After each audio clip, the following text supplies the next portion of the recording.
I've now progressed the continuous suture pattern down towards the end of the incision, and I want to now finish off my pattern, but again I want to bury the knot.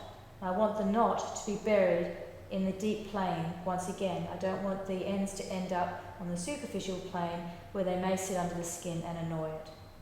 So to finish at the end of this continuous pattern with a buried knot, we come over and go from superficial to deep and keep going then from deep to superficial. But what I'm going to do is put my needle holders underneath and pick up that loop that I've just made, like so. And I'm just going to leave an instrument hanging off of that for the minute, just for the purpose of demonstration. So my needle and suture is now superficial. I come back over again, and I go from superficial to deep, but I come up between the tissue planes at this stage. And I want the needle to come up, so it's not sitting this side of this loop, but it's sitting that side of this loop.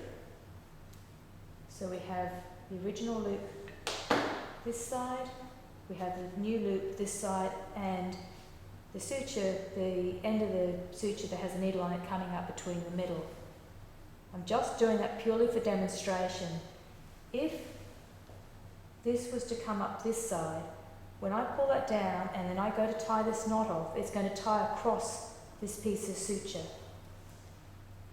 If I have the suture so that it is between those two loops, sits in between those two loops, when that's pulled down and I tie this long end against this loop here, that's going to allow that knot to sit down into the deep tissues. So I now tie my final knot like so.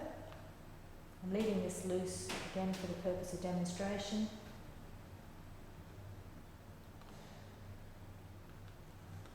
So now we have our final knot, and we've got the ends still sticking up. We want to bury those. So I'll put my Mayo Hagar needle holders down, and I'll pick up my Olsen Hagar needles and use the scissor component and cut the loop end short.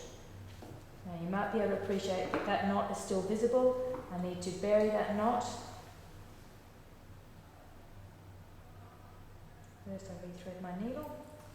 To bury that knot, I want to once again encourage that knot to go down to the deep plane, so I take my needle down beside the knot, down into the deep tissues underneath the tissue plane, and I exit the suture with the needle at a distant sight.